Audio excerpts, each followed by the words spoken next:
Hi, everybody. My name is Jeff Barnett from Sweetwater. I'm here today to talk about lessons from behind the mixer. This is 7 things that I learned that took me way too long to learn. Before we get started, though, I want to point your attention towards the screen. You got a QR code there. If you've got a moment, take out your phone and point it at the screen. Scan that code. That's going to take you to a form. We'll ask you for some basic information. If you fill that out, click submit, you're going to get an email from us with a bonus bucks code that's worth $20. That's good for anything on our website, or you can call in, use it over the phone with your sales engineer. That's just our thank you gift to you for spending a little bit of time with us today. Please take a moment and do that. Usually this is a class that I teach alone, but I've asked my friend Kent Morris to ride shotgun with me today. How you doing, Kent? I'm doing well, thanks. Good. So this is just a collection of some things that I learned over the years running sound, and some of those things I learned from Kent. So I thought it'd be good to have him here for this. Kent is a 40-year veteran of the worship production world. He has been everywhere and done everything when it comes to churches, and particularly church audio.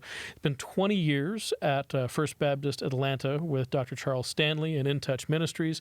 He has published over 1,000 articles on various topics of worship technology. I, by the way, have published 2. So he's a little bit ahead of me. He's worked with Integrity Music, with Promise Keepers, Paul Balash, Israel Houghton, and a whole lot of other people that I don't have time to mention.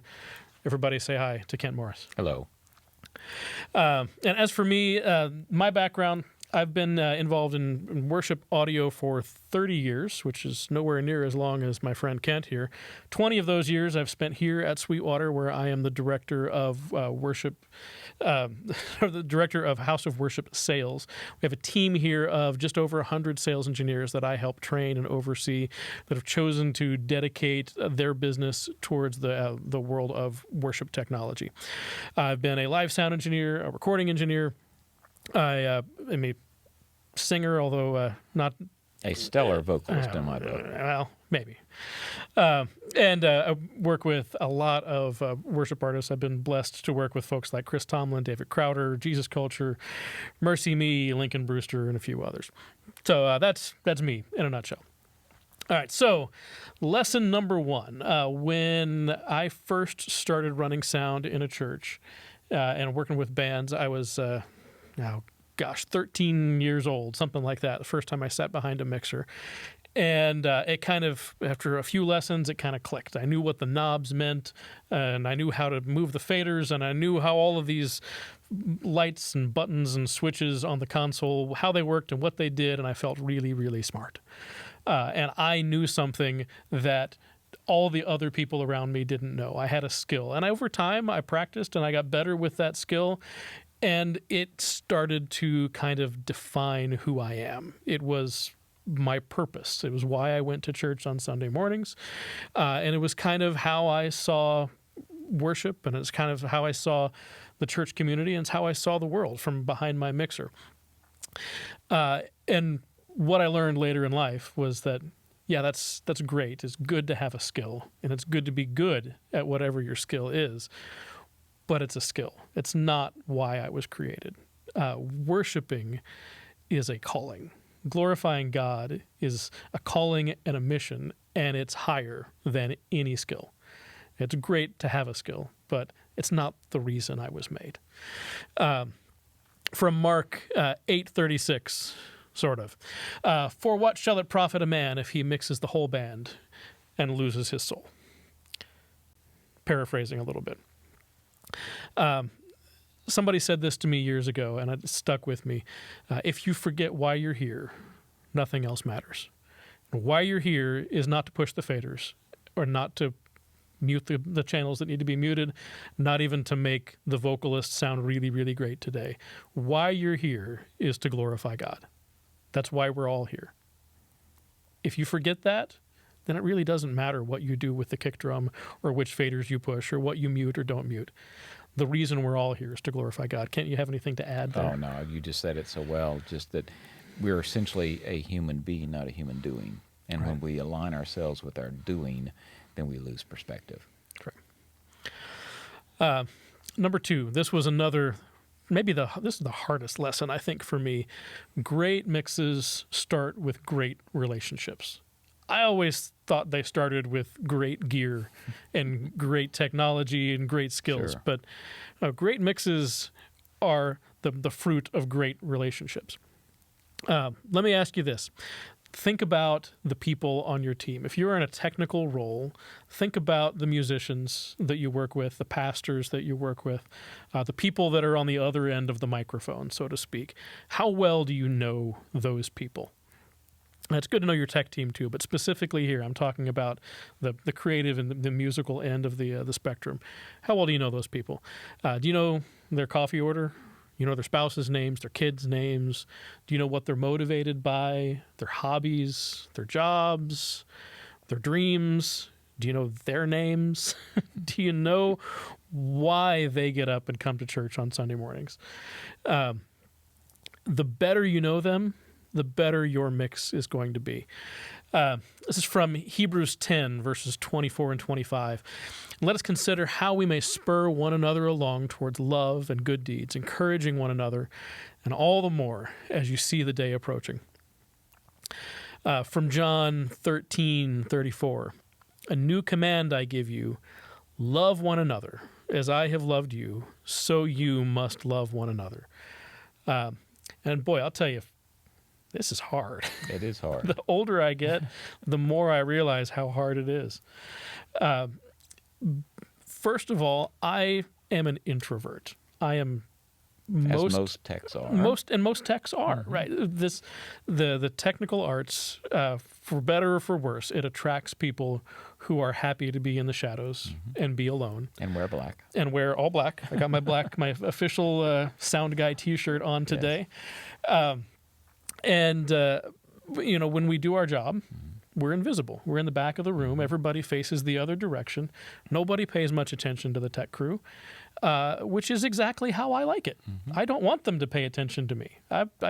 If they do, something's wrong. If they do, right, exactly. If they pay attention to me, then I have done something wrong.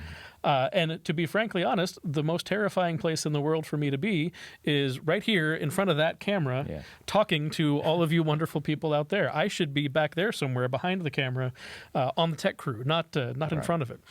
So this whole notion of being part of a team and supporting one another, ministering to one another, fellowshipping with each other, is just something that is really hard for me. All the more so when we talk about taking it another level and actually loving one another. That's hard. It is. But not only is it a commandment that we were given, and not only is it a good thing to lift other people up around us, but what if it actually improves the mix as audio engineers? If we can make it actually sound better because of our relationships. So consider our friend, the guitarist. Yes. This is a true story. Happened to me when I was running sound one Sunday morning. We have a band that rotates every few weeks. There's a new group of people up there. And I was working with a band and a guitarist that I had only seen him maybe once or twice on a Sunday morning before. And he was too loud, as the guitarist often is. Right? It happens. He had an amplifier, sounded pretty good, but it was just way too much, and it was bleeding into the vocal mics, and all I could hear coming off the stage was this glorious guitar sound. And so I'm in the back of the room, probably 50 feet from the stage, and I muted everything for a second and said, hey, green shirt guy, green shirt, I need you to turn down the amps too loud. I'm sure that was effective. Yeah, right. Totally effective, right? I'm yelling at him, first of all, from the other side of the room. I had a perfectly good microphone sitting right here. I could have used as a talkback mic, but I didn't. No. I just yelled. I don't know his name, never bothered to learn his name, never actually had a conversation with him prior to this interaction.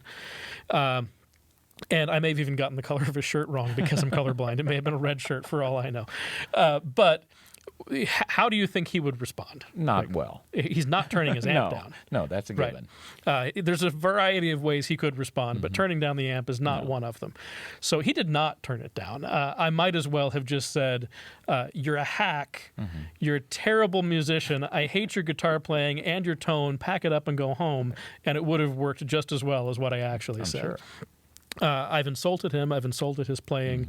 I've insulted his shirt. And he's not turning down. No. So consider it differently. What if instead of that, what if I had said, hey, Glenn, on the talkback mic, hey, Glenn, how you doing? Hey, I know your kid had that science fair this week. That go well? Did the volcano blow up like it was supposed to? The new amp sounds awesome, by the way. This new signal chain you've got is really good. This is the best tone I've heard you play with in all the times I've heard you play. Whatever you changed is working, and I really, really like it. One thing, though, I'm picking it up a lot in the vocal mics, and I'm really having trouble hearing the vocalists. What can we do about that? Can you think of a solution? Maybe turning down, but I don't want to just tell you to turn down because I don't want to change the tone of your amp. It's glorious. So what can we do? Help me. That's a fantastic approach. That's the way to do it. And maybe he would have turned down, or maybe we could have come up with some other solution. Sure. But the real problem wasn't that the amp was too loud. The real problem was that it was bleeding into the vocals, and I couldn't hear it. And there's nobody better equipped to help me solve that problem than Glenn, my friend, who I know because I've had conversations with, not green shirt guy. Right. So good relationships can help us have good mixes. That's just one example. There's so many things like that. When you're working with a vocalist and we need to talk to them about microphone technique. You're working with a drummer and we need to talk about their technique or how they shouldn't be moving the overheads and microphones or whatever. Right. There's 1,000 examples like that. You were talking earlier today about miking instrumentalists, and they sit down. The first thing they do is grab the mic stand and reposition it. Right? Orchestral musicians love to do that. Right. So the better our relationships are, the better the mixes can be. And general advice, loners, fellow introverts, fight the impulse to be a loner. There were many, many Sundays where I would come in, I would be the first person there, I would go straight to the back of the room, do my thing, mix the service, last person to leave, I was out the door, didn't actually interact with another human being the entire time. And I was okay with that. But I wasn't getting fed. And more importantly, I wasn't of any service to the people around me, other than just the fact that I was pushing the faders up. Right. So it's dangerous to go solo. Oh, yes. All right. Lesson number 3.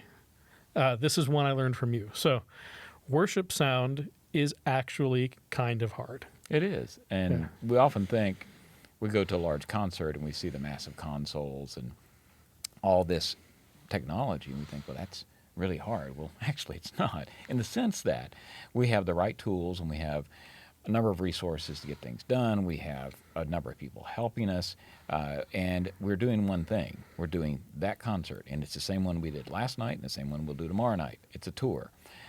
Church service is not a tour. It's different every Sunday, different people, different situations, and it's a combination of not just the musical aspect of it, but then the speaking aspect of it.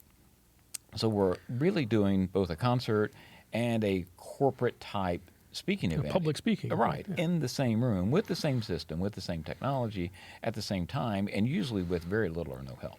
So it's much more difficult. We are trying to do 15 things at once. We're keeping things moving. There are surprises constantly. New things show up. People all of a sudden are singing that we didn't know, they're not on the list. And the pastor decides to walk up and say something when it's not scheduled for the pastor to do so. So all these things come into play, and we have to really be on our toes. Right.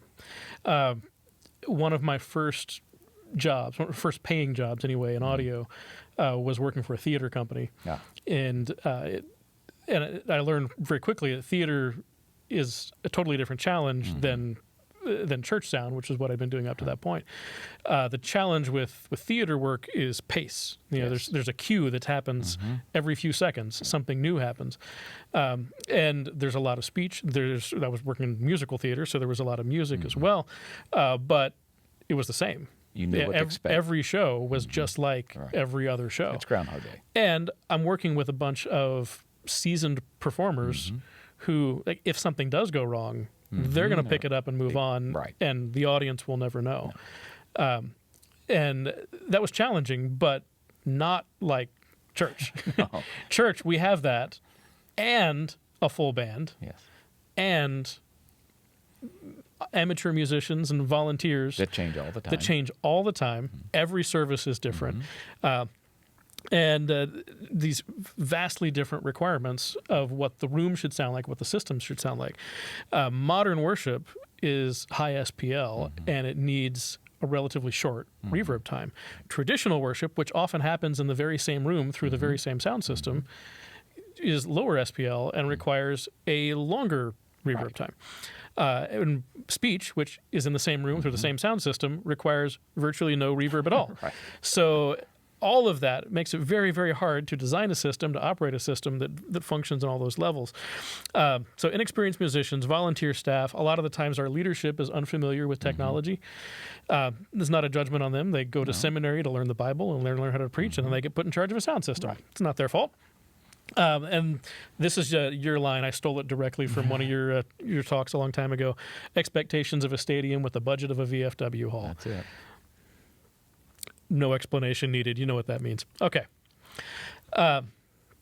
So when it comes to sound, everybody appreciates good sound. And I really do believe that's just about everybody. If you have ears, you appreciate what good sound sounds like.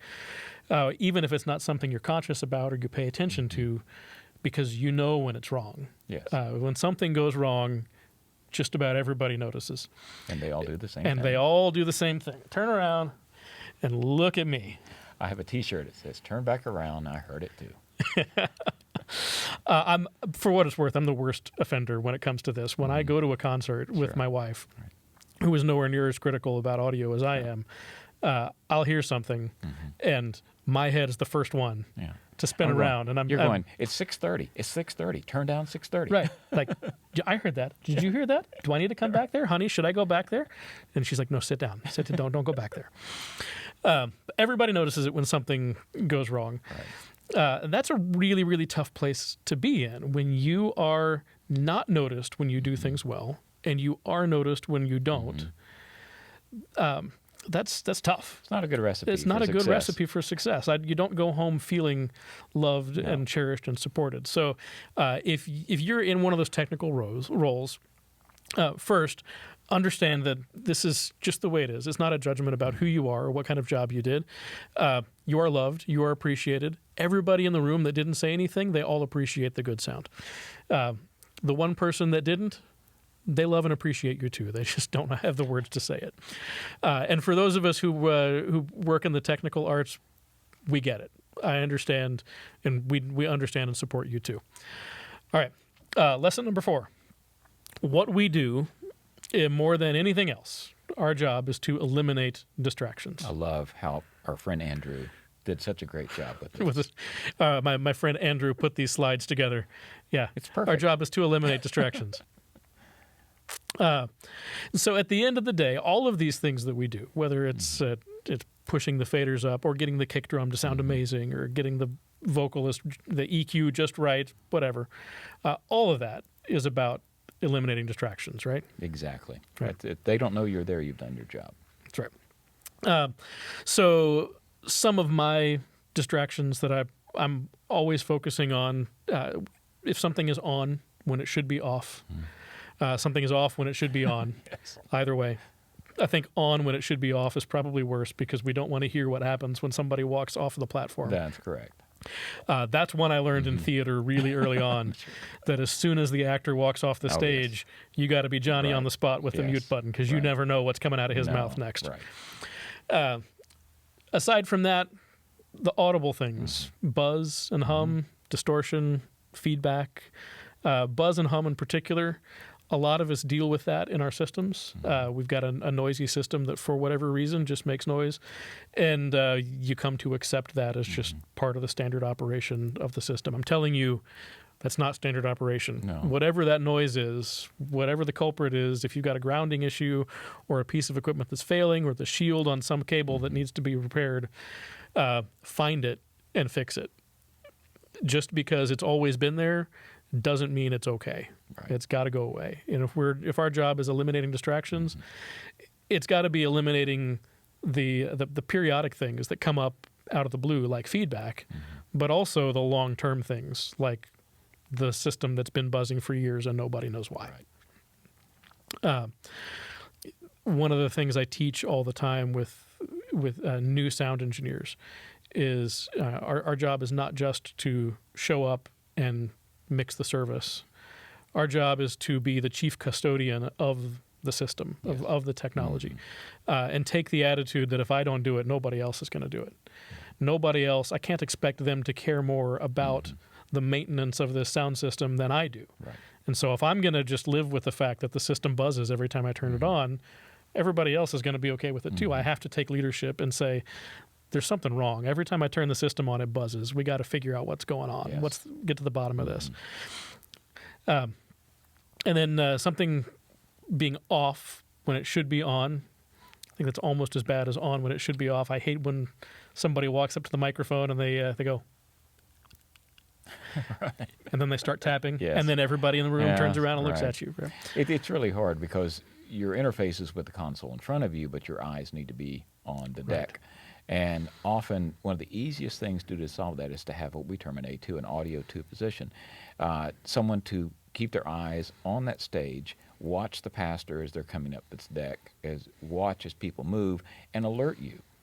So that if you, by chance, are changing scenes or changing a setting, you will have at least a chance to get that right. And we also, in digital consoles now, are able to create custom layers. And that is a lifesaver because now there's no need for the toms to be on the top layer. I mean, an analog console, they were always channels 3, 4, and 5, kick, snare, and then the toms or the hat. But now with the digital console, I can put all that down at the bottom. I'm not going to mess with that. And I keep the lead vocal and the lead guitar and the pastor up front, maybe with keys or acoustic. And those important things I can have my hands on at all time. We can also recall safe those so that essentially if I have a split desk and I have this side of the console, this never changes. So pastor is always right there. So as the second I see the pastor walk up, I don't have to look down. I know pastor is there. I hit it. Pastor comes on. Right. And so it just really makes my life a lot easier. Years ago, I started running sound at a new church, and I tried to sit down with the pastors and say, just when you walk up, just know that I'm ready. When you start speaking, your mic's going to be unmuted because I'm paying attention, And that's a trust. and we're ready. But it took you had it took earned that months trust. for Right. them to trust me to That's do it. that. Yes. They always wanted to turn on and off the belt yes, pack, right. and they would walk up to the microphone and tap on it, make sure it was Yes. on. Like, no, if you're there and you're ready to speak, I'm ready for you to speak, and your mic is on. Right. And then when you're done, you don't have to do anything else. Just walk off, and I've got you muted. And the reason why they didn't have that trust is because for years prior, they had an audio engineer that wasn't paying attention, and when they would walk up, they would miss the cue, and the Sure. mic would still be off. And it took some tapping on the mic and some waving down to get them to unmute it. So it takes time. Back to that relationships thing. The better your relationships, the better the finished audio product is going to be. Lesson number 5. God has not called you to be mediocre. Exactly. And this, I think, in a lot of churches, not just in audio, in a whole lot of positions, we take the attitude that as long as it's there and it's on, it's good enough. So a lot of churches, we just we want the sound guy to show up, we want him to have the faders up, and as long as he does that, that's a win. Like, it's good enough. I don't think that's good enough. No, I agree. No. But we should be. No, it's live. It's a live event. There will be mistakes. Of course. We've all watched The Grammys have mistakes. We watch the Super Bowl halftime have mistakes. But those will be the exception rather than the rule. So we need to aspire to something. We may not have the greatest console in the world. That's fine. We need to make sure that we do everything in our power to execute. That's the entire idea, is execute and move toward, not perfection, but toward a higher level of excellence. Right. Yeah, so God has not called you to be mediocre. We are all called to be excellent. Ecclesiastes 9:10, whatever your hand finds to do, do it with all of your might. It's not talking specifically about audio engineering here, but I feel like if audio engineering had existed then, they would have thrown this, and we're talking to you, sound guy. Right. Whatever your hand finds to do it with all your might. Colossians 3:23, whatever you do, work at it with all your heart, as working for the Lord, not for human masters. And this, possibly my life verse, Psalm 33:3, play skillfully. Skillfully part is important, but I especially like the last half of that. Play skillfully and with a loud noise. Yes. When somebody tells me that's too loud, I need to turn it down, I just point to Psalm 33:3. Say, listen, I'm not going to disobey that. No. It says loud. Right. It's got to be loud. Hang out the end of Revelation. It's Right. loud. Loud. All right, so in practical terms, what does it mean to be called to excellence? So I think the first thing it means is to be prepared. Yes. And that was the key in the theater world. We were always prepared because we had done the same show 100 times. We rehearsed it 100 times before we performed it for the first time. I knew that show backwards and forwards. I knew every cue. I knew it was going to happen. And we don't have that luxury in the church sound world of doing the same thing over and over. But we do have Planning Center online. But we do have Planning Center. And as much as you're able, understand what's going to be happening. Know the service, know the order, know Listen the program, know your gear, understand your equipment and how it works, what its strengths are, what you can use it to, what we can use it for, what you can't do with it. Expect things to go wrong because they will go wrong. And that, for me, that means things like having spare batteries on hand for the wireless mics, spare cables that I know are good, microphones that are tucked away somewhere. And I will tell the pastor, like, when you walk up there, I'm going to be ready for you. Your wireless mic is on. If you don't hear it, that means something broke. There's a wired SM58 right there in the pew rail. Right. Let's not try to troubleshoot this in mid-service. Just grab it and start talking. No one ever got fired for using a wired SM58. Right. So have a plan for what we're going to do if something breaks, because something will sooner or later. And then a big one, and just be on time. Yes. And in my world, that means be early. If the call time is 7, I'm going to be there at 6:45. And if all I do is just kind of sit quietly and gather my thoughts for 15 minutes, great. But more often than not, there's something to do. Listen to mixes with critical ears actively.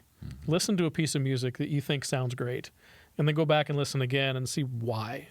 What is it about that drew my attention? What came out of the music and spoke to me? Was it just great singing and great lyrics? Or what about the production supported that? A great song with a great musician and great melody and great lyrics mixed poorly still doesn't grab my attention. So learn to listen critically and actively to mixes. I love your term active, because it is an active process. Right. Pastors may often, call us on consultation and say, well, why can't we set it? It's a digital console. Set it, and we'll leave it there. And I said, well, unless we're doing Groundhog Day, then we can't, because you're going to change the position of the mic. It might be a different singer. The pianist is different. The piano's slightly untuned from where it was. There are thousands of parameters that change. And so we have to actively engage that in real time and stay focused. And one of the biggest issues we all run into is that if there's a mistake, we dwell on it. Right. And then we just, in our mind, we're dwelling over, I missed that cue, I missed that cue. Why did I do that? Well, right. Obviously, if I'm dwelling on the missed cue, I'm not dwelling on the real time that's happening in front of me, and that means mistake number 2 is around the corner. Right. So we have to just compartmentalize, stick it to the side, debrief it later, we'll deal with it later. It's still going on. Focus on the moment. Right. So active and engaged whenever you're mixing. My personal pet peeve is looking behind the mixer and seeing the audio engineer phone out, Oh, no. playing Angry Right. Birds No. or something, No. not engaged. No. Even when you think nothing can go wrong. Oh, that's when it will go wrong. When the pastor is on stage and Yes. there is one channel Yes. that's active right now, Yeah. good news, your mixing job should be easy. You only have one thing to pay attention to, but you still have to pay attention. You Well, cannot zone out. First Baptist Atlanta, until Dr. Stanley retired last year, we have 100 channels we're mixing. Right. There's one that matters. The one. The one That channel. says CFS, Charles Fraser Stanley. That one matters. And that is never missed. And so often we would have one person on that one fader because you cannot miss it. He might be sitting down and start saying something. We have to have a headphone cued to listen to him breathe in before he speaks. You cannot miss that. It is not permissible. So obviously most churches are under that level of pressure, but the idea being the same is that let's stay focused. And again, it's hard if you're running 3 services. You got there at 5:30 in the morning. You're not leaving till 2. But we have to stay focused for that time that we're in service, because that's when a life can be changed. And if there's a distraction, it puts that service back, and it detaches that person who might have been engaged. And finally, part of being prepared, record what you've done. Listen to your mix. Record it if you're brave. Play it back and listen to it. I guarantee it does not sound like what you thought it sounded like. It's eye-opening when you It listen is. to your own mixes after the fact. There's so many times when I've gone back and listened to a mix and then questioned my decisions, like, why did I decide that the hi-hat was the most Right. important thing?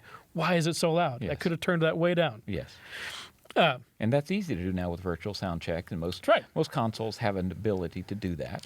If you've got a digital mixer, you've probably got some recording capabilities Yes. built in. You just need to Right. plug in a computer and do it. That's all right. All right. Lesson number 6, practice. This is something that was not really possible for audio engineers for a long time, but it sure is now. A quote that I totally made up. If you want to get better at something, practice that thing. And we're going to attribute to Plato, but I made it up myself. And so it doesn't matter if we're talking about being a great painter or learning how to grow a better garden or baking the best lasagna in the world. If you want to get good at something, you're going to practice that thing over and over. No guitarist ever got great at guitar by sitting on his couch and thinking about guitar. No. You get good by picking up the guitar Yes. and practicing. Right. I'm a terrible guitarist because I've never once done that. Right. I've thought about playing the Sure. guitar a lot, Yes. but I can't. No. So musicians understand this. Musicians know that if you want to get good at playing your instrument, then you practice that instrument. If you want to get good at gelling as a band and making music together, you have to practice as a band.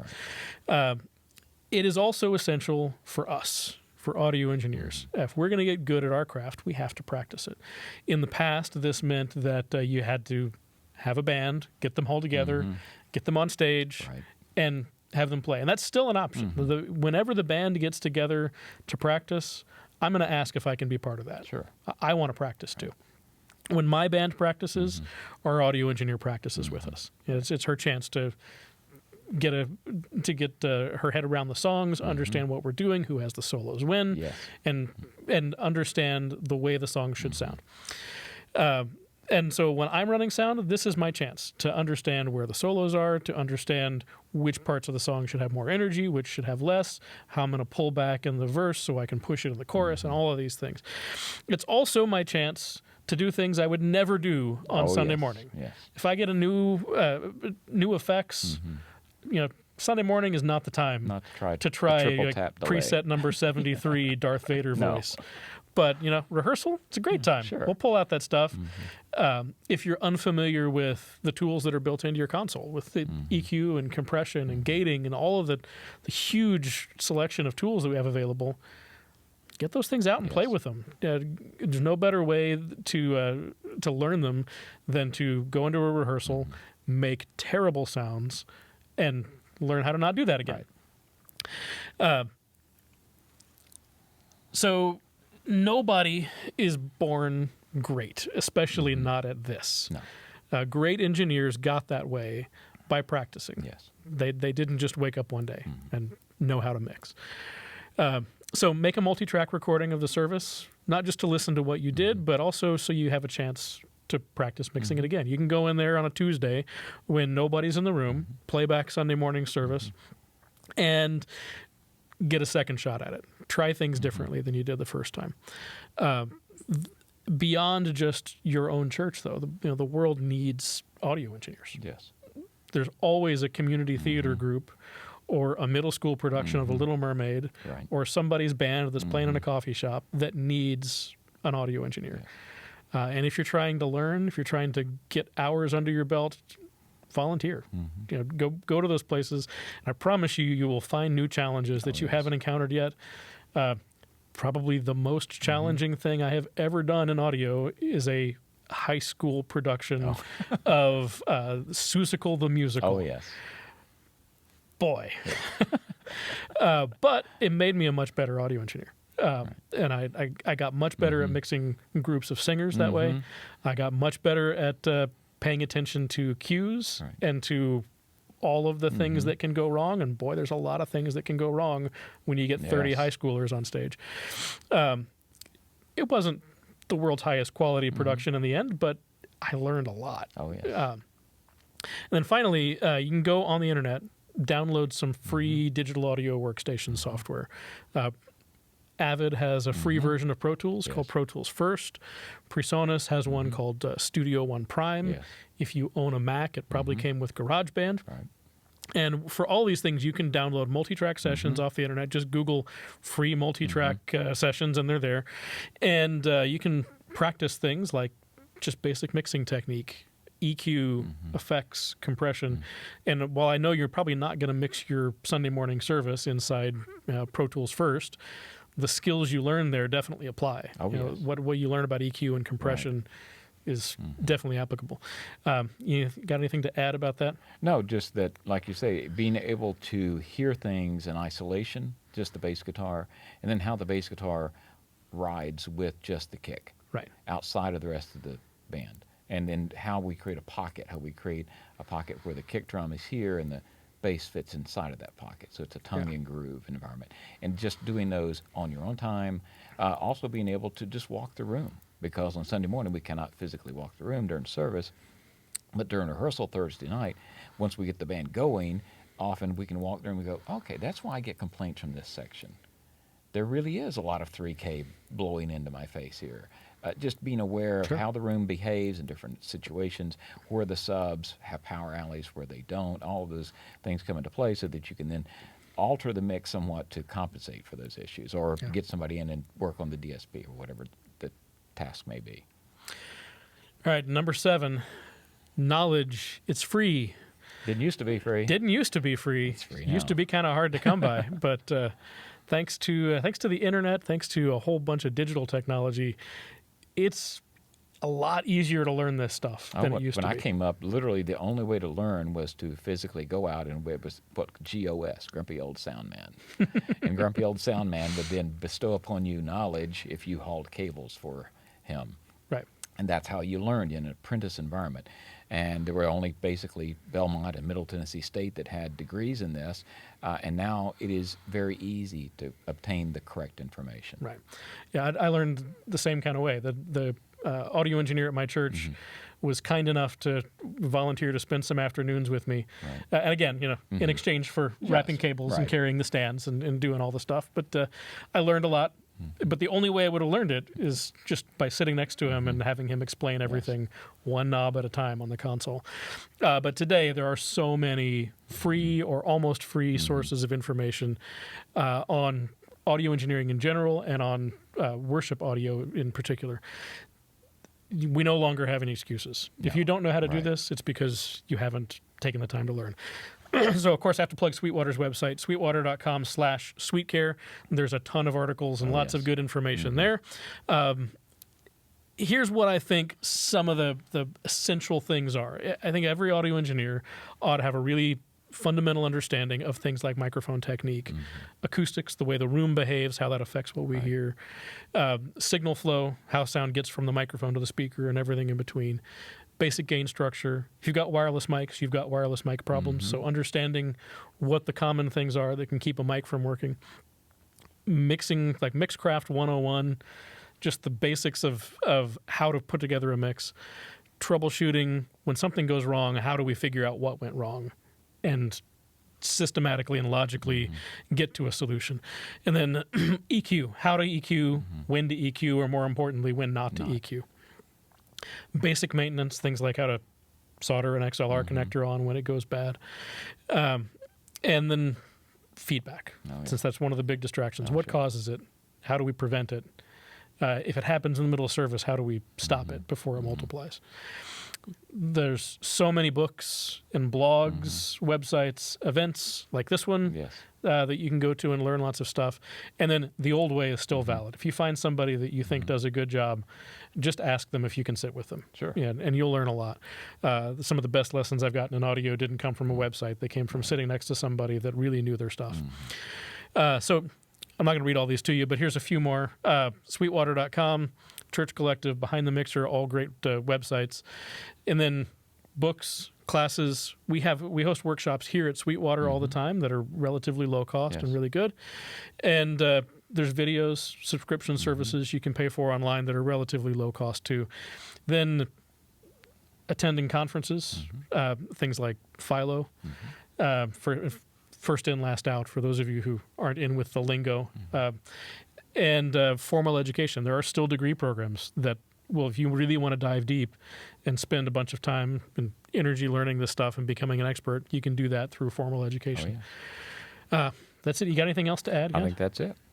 All right. Well, that's it for us. I do want to remind you, if you haven't done it already, please take just a few seconds, pull out that smartphone, point it at your screen, and sign up to receive that $20 of Sweetwater bonus bucks.